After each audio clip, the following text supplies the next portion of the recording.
समस्याएं तकलीफ जरूर देती हैं, लेकिन ये हमें भविष्य में आने वाली रुकावटों का सामना करने का भी साहस देती हैं। ये मोटिवेशनल कहानी आपको मदद लेने के आपके नुकसान या फायदे को समझा सकती है। इसे सुनने के बाद आप जरूर प्रेरित होंगे। एक बार एक संत अपने 2 शिष्यों के साथ जंगल से गुजर रहे थे। रास्ते में संत ने अपने शिष्यों से ठहर कर आराम करने के लिए कहा। शिष्यों ने अपने गुरुजी के आराम के लिए एक पेड़ के नीचे रुकने का निर्णय लिया। दोपहर का समय था, इसलिए गुरुजी को नींद आ गई। जिस पेड़ के नीचे गुरुजी और शिष्य आराम कर रहे थे, उसी पेड़ पर एक चिड़िया का घोंसला था। घोंसले में 2 अंडे थे, जिनमें से चूजे निकलने का प्रयास करने के कारण कुछ हलचल सी हो रही थी। शिष्यों की नजर उन अंडों पर पड़ी, जिनमें से कुछ ही देर में बच्चे निकलने वाले थे। दोनों शिष्यों में अंडों को देखने की उत्सुकता जाग उठी और दोनों बड़े ध्यान से सब कुछ देखने लगे। कुछ देर में एक अंडे से चिड़िया का चूजा निकल चुका था और दूसरे में से भी चूजा निकलने के लिए काफी प्रयास कर रहा था। कुछ देर में दूसरे अंडे में भी एक छोटा सा छेद हो गया, जिसमें से चूजा अपनी चोंच निकालकर बाहर आने का प्रयास कर रहा था। चूजा थोड़ी देर में और थोड़ा सा बाहर आ गया। अब चूजे का एक पंख तो बाहर था, लेकिन एक पंख अभी भी अंडे में ही फंसा हुआ था।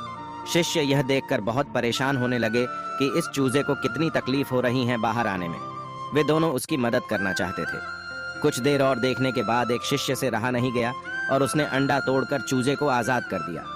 दोनों बहुत खुश हुए, लेकिन कुछ ही देर में चूजा मर गया। ये देखकर दोनों शिष्य बड़े दुखी हुए। उन्हें कुछ समझ नहीं आ रहा था क्या हो गया जो चूजा मर गया। कुछ देर बाद गुरुजी की आंख खुली तो देखा कि दोनों शिष्य परेशान हैं।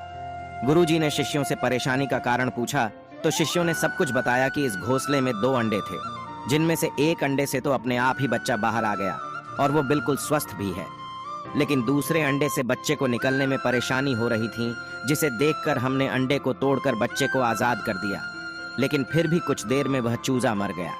अब समझ नहीं आ रहा कि मदद करने के बाद भी वह जिंदा नहीं बच सका। इतना सुनकर गुरुजी ने उन्हें समझाया कि तुमने उस चूजे की मदद नहीं की, बल्कि तुम्हारी मदद के कारण ही उसकी जान गई है। अगर तुम उसे बाहर नहीं निकालते तो उसे ही अपने आप मेहनत करनी पड़ती। मेहनत के कारण ही उसके शरीर मजबूत होता। चूजे का शरीर इतना मजबूत हो जाता कि वह आने वाली सारी बाधाओं का सामना करने में समर्थ हो पाता, लेकिन तुमने उसे मजबूत होने का मौका ही नहीं दिया, जिससे वह कुछ ही देर में मर गया। इस कहानियों से हमें यह सीख मिलती है कि हमारे जीवन में जो परेशानियां आती हैं, वे हमें अपने भविष्य में आने वाली समस्याओं का सामना करना सिखाती हैं। समस्याएं तकलीफ जरूर देती हैं, लेकिन ये हमें भविष्य में आने वाली रुकावटों का सामना करने